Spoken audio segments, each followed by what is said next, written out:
excited. It's about to go down. Windsor native Kymberli Joye, she wowed the judges during her blind audition on The Voice. And we are so lucky to have her here now. Kymberli, thank you so much for being with us. Thank you so much for having me, Taylor and Jimmy. Oh my goodness. So what was it like? What was it like being on the show? And tell us about your audition. Oh wow, it was an amazing experience being on the show. My audition was one of the most nerve-wracking times in my entire life, but it was totally worth it.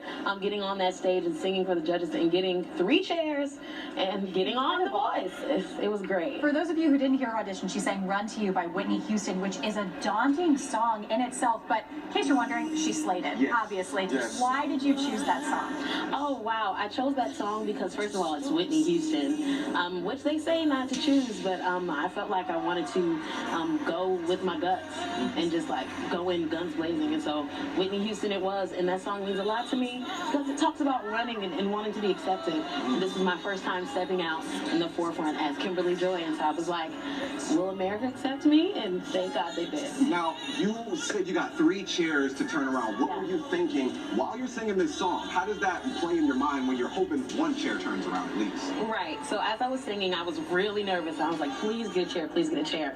And early on, Kelly Clarkson turned around, but I didn't even register that it was Kelly Clarkson. I just saw and heard the chair turn, and I was like, great, I have a chair. Just sing the song and get through it. And then when I saw Jennifer Hudson turn around, I was like, okay, great, you have 2 chairs. Keep on singing, keep on singing. I was really in my head, really focusing on getting those notes out.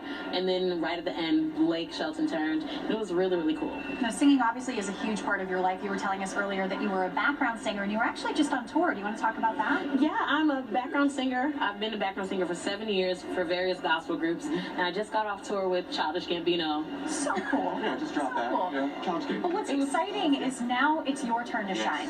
Yeah. It's your turn to have that moment. How do you feel about that? What are your goals? What are your ambitions for the rest of your career? Wow. Get started, really.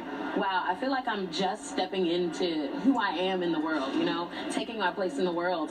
And it's a great feeling. It's a daunting feeling sometimes, but I know I'm right where I need to be. And so my goal is just to keep going and to start my solo career. That's incredible. And for those who may have watched your audition, I mean, when I heard you sing, it just felt so real and genuine, and I think that's a real talent that a lot of singers don't have, is being able to make people feel something. And so, is that something that you think about when you're performing a song? Absolutely. I grew up singing in the church, and so that whole community and that whole place is about feeling it and connecting and encouraging each other. And so that's where I learned that, and I really feel like it's important because even though I'm on stage, I feel like I'm just a vessel for the music and for the healing and whatever people need to come out of me. That's what's up, Kymberli. So, the rest of your career, you're now going into your own. What are some things that you want to work on? What are some things that you want to make stronger? And what do you want people to remember about you after they hear you sing maybe just 1 song? Yeah, I really want to work on stepping outside of my comfort zone. I'm a gospel singer and I always will be, but sometimes I get I'm stuck in that niche and I want to expand that. Also, I just want to be a little more open, connect with the audience more. Something you have to work on coming from the background and stepping into the spotlight. But I really hope that everybody sees that I'm working hard, I'm really pushing, and to join me on this journey. I mean, I think that people are hooked just from seeing your audition, and now you're getting ready for the battle rounds, which is coming up in a few weeks. Yeah. Can you give us any hints about what to expect? Well, you can expect some great singing, some really intense battles, and a really great show, so you guys should tune in. Keep tuning in. Now, what's it like after the show is over and you're able to meet with Kelly Clarkson and the rest of the judges? What is that interaction like? Oh my goodness. First of all, I just wanted to scream, but I held my composure because you have to be professional.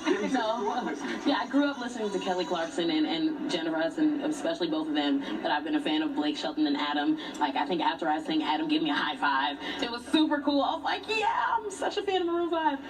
But yeah, it was really cool to be with them, and they're so down to earth, so very nice and genuine people, and they don't even have to be because they're superstars, but it's really nice to know that they are. What is one message that you want to get out there to folks who really want to pursue singing but maybe a little bit scared to take that leap of faith? You know, I was afraid to take a leap of faith before. I had said I'd never do The Voice just because I was afraid to step out and go into a competition. But go for your dreams. Like, you have 1 life. Make it count. Go for it. Amen to that. Yes. Thank you so much, Kymberli, for being on today. Thanks for having me. Your time so much. So much. We're such huge fans. Yes. So good luck. Yes. Thank Thanks, you. guys. Thank you.